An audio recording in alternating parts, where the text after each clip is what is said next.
In 2018, the H9000, Eventide's flagship multi-effects processor, won a Tech Award for Best Signal Processing Hardware. We had the team behind the H9000's design and development on the podcast in episode 66, parts 1, 2, and 3, to talk about the process of designing, building, and testing the latest in Eventide's revered line of harmonizers.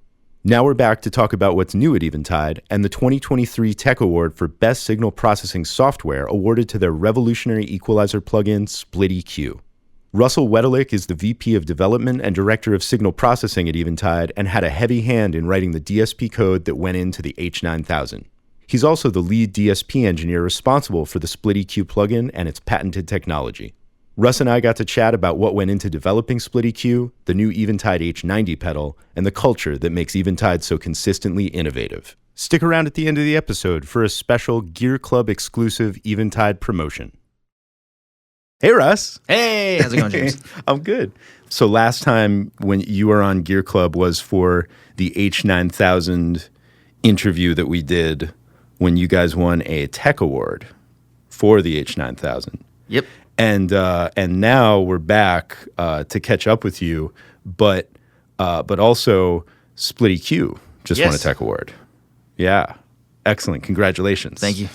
For people who don't know, Russ is kind of the lead on SplitEQ and one of the inventors of the patented technology that is used to split those transient and tonal qualities of a signal. Yes. So how did you guys come up with that? We weren't trying to come up with it. A guy named Corey Kurlick, he works for us. He had just finished his PhD. He was looking for some place to do some cool audio research.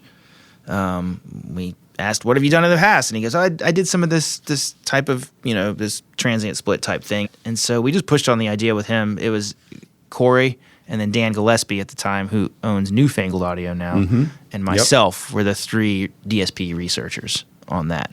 And then over time, it morphed to where I was sort of leading the effort on it, and we kind of narrowed in on a technique. We probably had 2 or 3 different techniques to do this same thing. Some of them are probably more real time, and you're always trying to balance. Oh, how real time can we make it? How much CPU does it take? What does it sound like? And then trying to find the happy medium. So is that the trade-off? Real time analysis versus CPU usage? Generally, yeah. If something is hard to do and you want it to have less latency, then sometimes the CPU goes up. Got it. I mean, you can kind of see this if you just change your DAW buffer size to like 32. Yeah, of course. Right. So, yeah. Right on. Yeah. So Corey came in and kind of that was the seed of the idea, but there wasn't an algorithm written or anything. Or was any? I guess let me back up. Was anybody doing this with audio at all before SplitEQ hit? Yes, but not at the same fidelity. There's a simple way to do it that they present in the DAFX book, which is Digital Audio Effects. It's a conference, and a group of academics and industry people that get together and write papers and stuff. Got it. They made a textbook, something called Transient Stable Separation. If you just were to take it, they actually have MATLAB code, and if you were, it doesn't.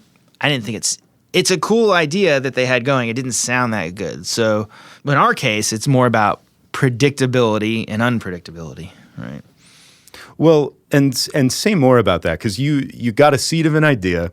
People were doing it, but it didn't sound very good. But SplitEQ sounds immaculate. So what did you do to get from the seed of an idea that didn't sound very good to something that is kind of like a shining example of new technology? It was basically Corey took that basic idea, made it sound 50% better than the original one. Okay, well, same methodology, but he tweaked it. Tweaked it a little, and then I heard it, and I said, oh, well, if you went that far, how much farther can we push it?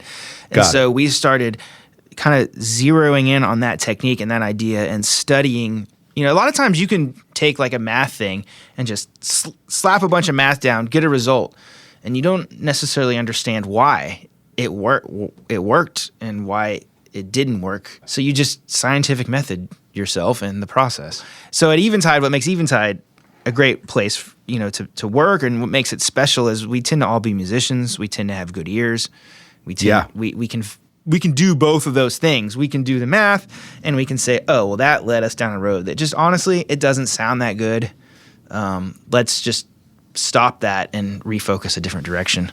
So it's like the artful combination of the scientific method and taste. Right on. Is that a good way to say it? 100%. Well, and the other two things I'll say, you all have good ears, you're all musicians, you're all very passionate, but you are also all incredibly collaborative. Very spirits. Collaborative, yes. Innately. It's not it's a culture in Eventide that I've seen, but also everybody on a personal level seems very collaborative, and none of you are afraid to say something sucks. No. Which is excellent, because that's how you get to something like SplitEQ, I think. Yeah, there's a lady who does like leadership stuff. Her name is Brene Brown, and I've kind of glommed onto one of her sayings that she says a lot. Is it's not about being right; it's about getting it right. Yeah, that's right. Beautiful. So absolutely. And if you can like approach something these type of problems with that attitude, it's also fun. So it's not that hard. Yeah, absolutely. The three of us really, it was like a band. It was like we were riffing, right? I would do a bunch of code and be like, oh, I got this to happen. And Corey would come back, and they would come back and they'd analyze it, and they'd figure out where the holes were and said, oh, we found this problem and this problem. And then we would just hone it and narrow out, the issues. And are those problems, well, two questions. One, how long from the seed of the idea to SplitEQ's release? It's kind of a, windy story. We actually did fission first. That's right, because it's the same process. The underlying process is the same. Got it. And Dan thought, he said, we really should be doing an EQ with this. I don't remember his exact words, but it was like, this really shines his utility. It was a whole separate research project to figure out the right sort of user interface and user experience when you have a split EQ. What does that even like? Sure, it didn't exist before you guys made it exist. Yeah, the UI part was almost as hard as the DSP splitting research part.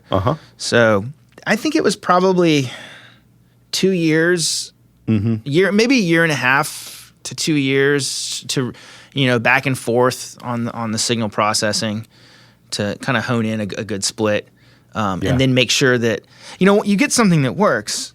And then you need to make sure that it's optimized, right? And that you could run it at various sample rates and buffer sizes. Right. So then there's always going to be a case where it breaks, right? I imagine you guys run into cases all the time where it stops working, and then you got to figure out if you can make it work better.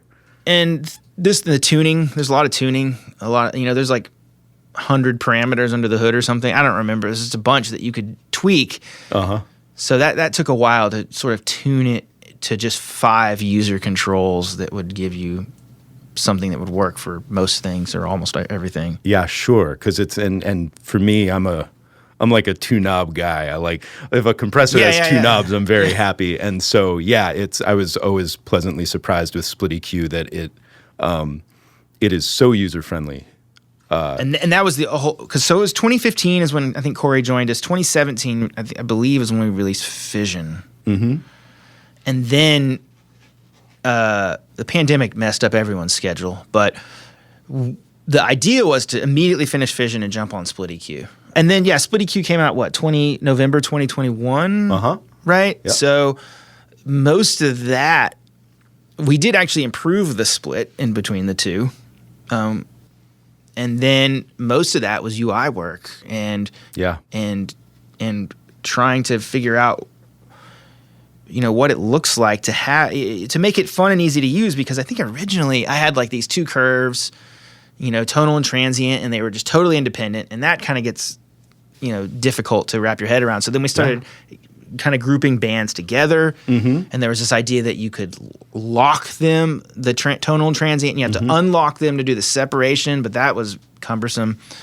So we went through a couple of iterations until we landed on where it is now. And for those people listening who are unfamiliar with using the EQ, you landed on a really great spot, because everything, while you are dealing with 2 totally separate bands, all of the just kind of the way that you interact with a computer in general translates over very easily.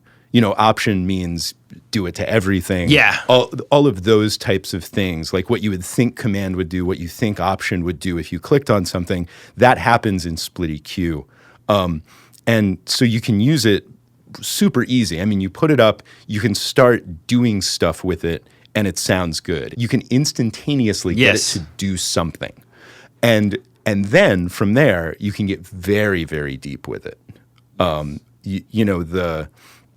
While each band is connected, right? You can only boost or cut with a single band. You have to, the frequency is connected. That was a big decision to connect, Yeah. I don't want to say it too loud. I mean, some people would love to, anyway, it makes more sense for 95% of people to have that connected for the use case, right? There's enough bands there that you could just use a different band if you want to do something different.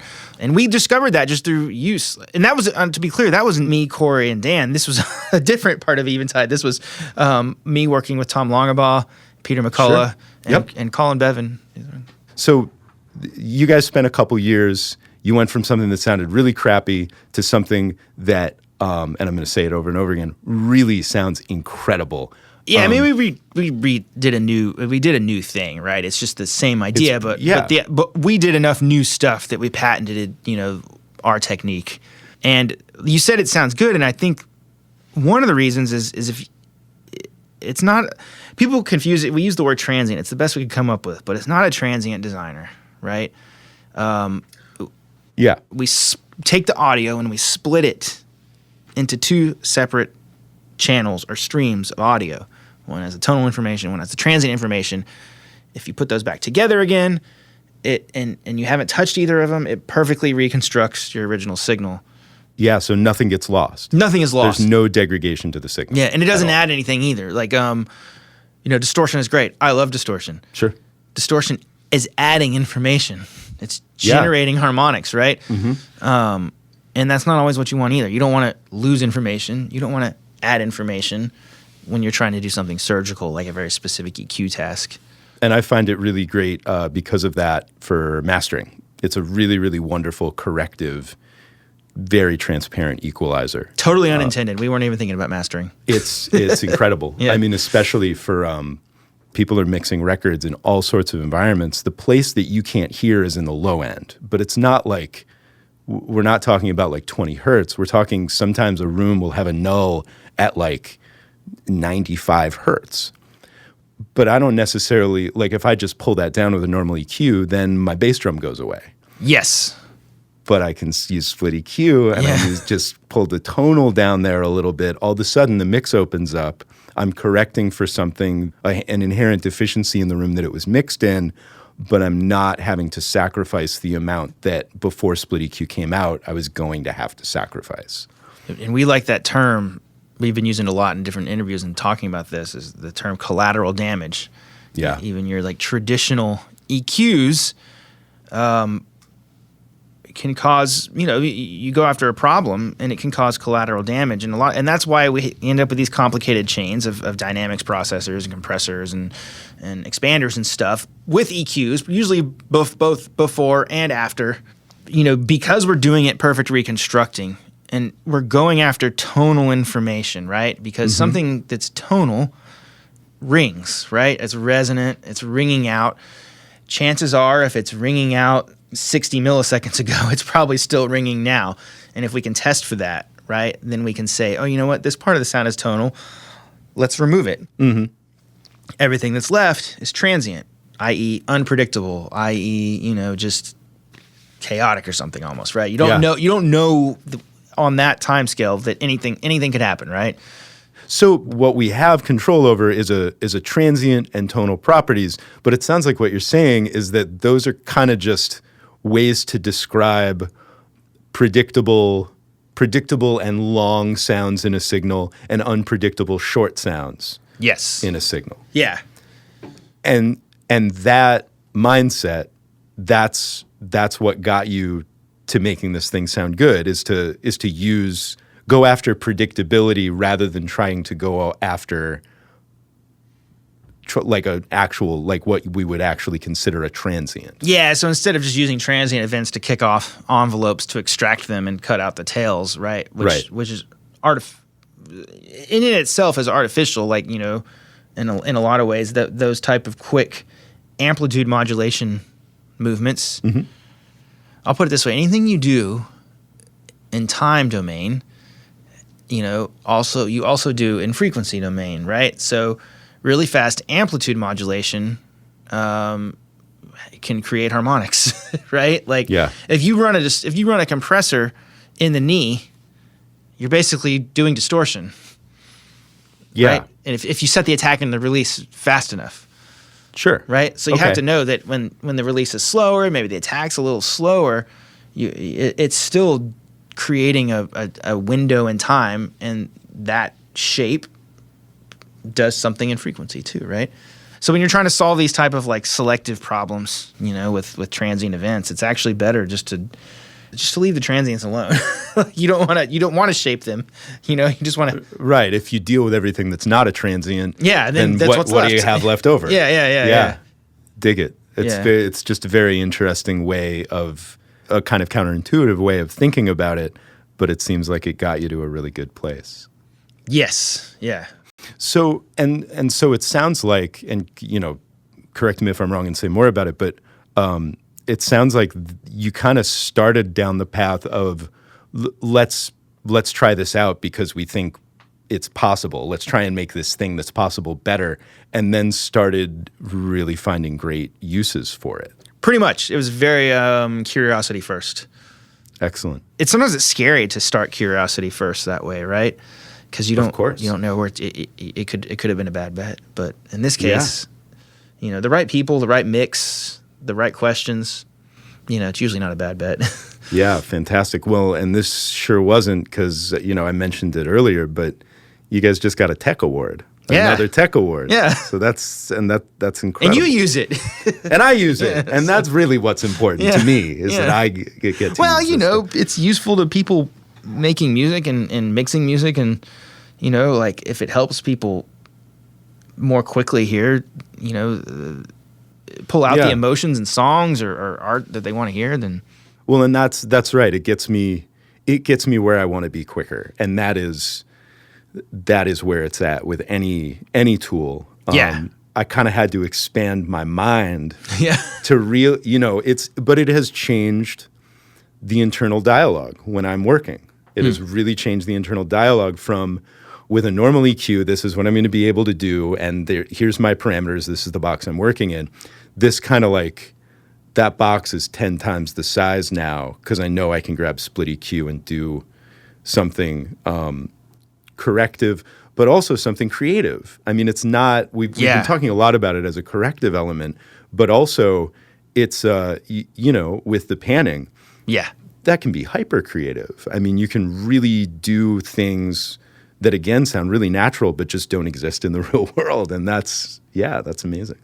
I think that's why we ended up keeping the panning. It was actually we were like, oh, should we keep this? Is it too much for people? Is it too much? And then we ended up keeping it just because it was that sort of creative side. Well, congratulations, on the Tech Award, and keep this stuff coming. Yeah, definitely. Aside from SplitEQ, you have been up to a lot of other things at Eventide. Actually, I was working on this at the same time. I was able to split this for those H90, not watching. Yeah. This is sitting on a table in front of us is Eventide's new pedal, the H90. Yes. So pretty much, especially during the height of COVID, half of my day was working with the SplitEQ team, and the other half of my day was working with the hardware team on the H90. Mm-hmm. I knew that the H90 needed a follow-up, so I started, you know, drawing it on napkins and stuff. Probably around the same time we wrapped up Fission work, I started thinking about what the successor to the H9 should look like. And so this was a huge project too that we were able to push, especially doing a hardware project during COVID. Oh my gosh, that was stressful because you had designed a piece of gear, and then you couldn't buy any of the parts that you had intended to put in it, right? Hard to prototype something when you can't get the stuff. That's mostly what I was up to is trying to get the H90, you know, get I didn't think I actually wrote a lot of code for SplitEQ. I don't think I wrote any code for the H90. I mostly was a product manager, which was a strange sort of context switch. Sure. Yeah, I bet. Two different parts of your brain for sure. So is the H90, are we essentially looking at two H9 pedals stuck together that can communicate with each other? It's a little more than that. I think that's the sort of the short sell. But no, they really do kind of work together. We call it a program, right? So there's flexible routing in there, right? So the two algorithms can be series or parallel. It's 4 in, 4 out, right? Yeah.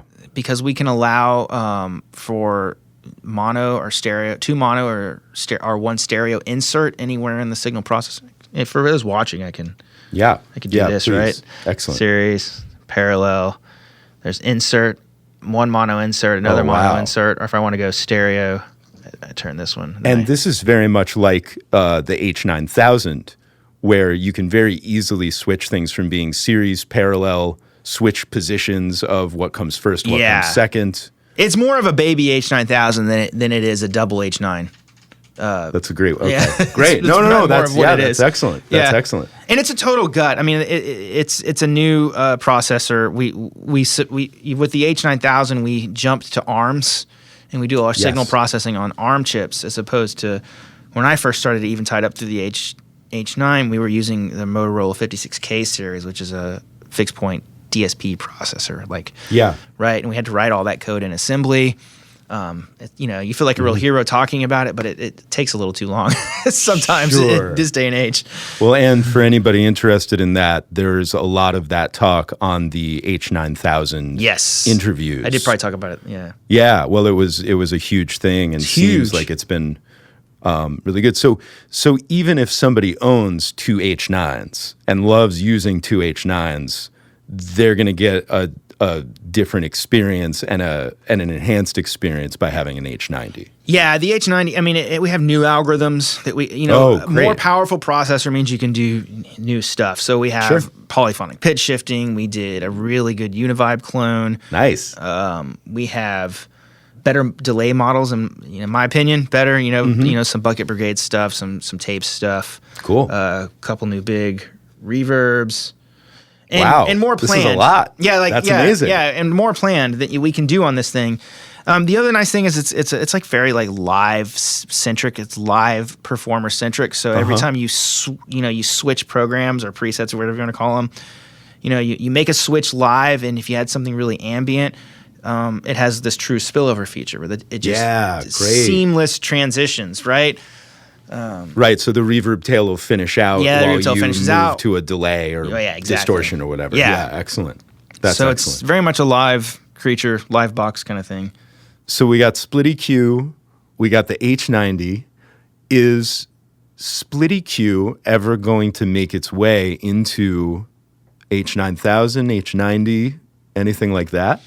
It's actually tough because it kind of touches on the nature of the algorithm. It does have, it's not exactly it's real time in the mixing context. But its latency is probably around the order of 60 milliseconds. That's too much. Right? Yeah. Okay. On a completely different note, you are a bass player. I'm a bass player. We made a few records together. We did. Over the pandemic. Yeah, we did. With your band, Ryan Law and the Shelter. Yeah. Can you talk just a little bit about that? Yeah, Ryan was the lead singer of my college band. We were called Two Spy. After college, we went on our separate ways. I tried to play bass for a while. Made it about 2 years before I went back to engineering school. He ended up getting his PhD in college administration, so he's in Doha in Qatar as the college admin of a chemical engineering school. The lead guitarist of the band, Eric, he lives in the UK. They met through their wives, and they've been best friends. And I hadn't talked to Ryan in years. And during the pandemic, we all reached out to our old friends, Zoomed with our high school friends, and stuff like that. Yeah. And he started sending me tracks to put bass to. I was like, sure, I'll do this. This is fun. I'm bored, whatever. And I really missed playing music with Ryan. So, and the tracks kept getting better because they started paying like a really good drummer to drum on them. Yeah, he is a very good drummer. And I was like, this is fun. Great. And they were like, we want to make a real record. I'm like, I'm in. And they're like, do you know anyone? Can you use your Eventide hookups do you know anyone to mix? And I'm like, yes, I do. Yeah, So- yeah. Thank you for thinking of me for that. Yeah. And they are very cool records. Yeah, Very we're cool, like- like Americana rock. Americana rock. Yeah, we're Yeah. like, maybe we're a good bar band. I don't know. Yeah, great bar band. Something like that. We hired a steel guitar player, and it was COVID. I was so Oh surprised. yeah, John Graboff. He's Yeah. wonderful. I had worked with him in other situations. I was just He's surprised great. at the caliber of musicians you could get, especially during those lockdown events. It's like, and they'd probably Oh yeah, do a couple takes, and it was really good. You're like, cool, Yeah. print it. It's great. Thank you. yeah, excellent. Yeah. Anyway, yeah. Yeah, no, very cool, and they're very cool records. Ryan Law and the Shelter. Go check them out. Anything else that's Eventide or otherwise that you want to? They just put out a video of me doing playing bass through the H90. I think this is a great bass pedal. And those are all up on YouTube. Yes, those are all up on YouTube. Yeah. Congratulations again on the Tech Award and on developing a really fantastic and unique and powerful tool. That Thank you so much.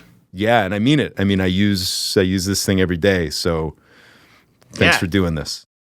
For more from Russell and the rest of the H9000 team, check out Gear Club episode 66, parts 1, 2, and 3, available at gearclubpodcast.com or wherever you get your podcasts. Gear Club Podcast is sponsored by Eventide, and they're running a special promotion just for Gear Club listeners. You can go to store.eventideaudio.com and use the promo code GearClub15 for 15% off your purchase of Eventide products. Some exclusions may apply. Go to gearclubpodcast.com for details. Big thanks to Eventide for their sponsorship and this special promotion.